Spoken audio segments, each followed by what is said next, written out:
yoyote, hata kama hujawapa kitu chochote.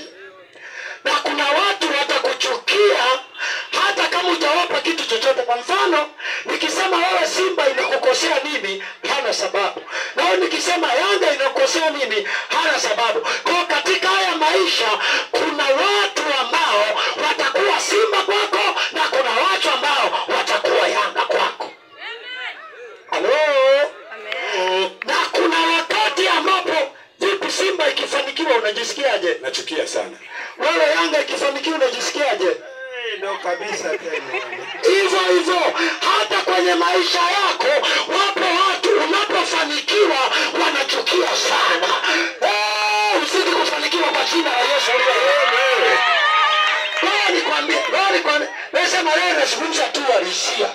Kuna watu wengine ambao automatic na wao hawajielewi, ila watajikuta wanaku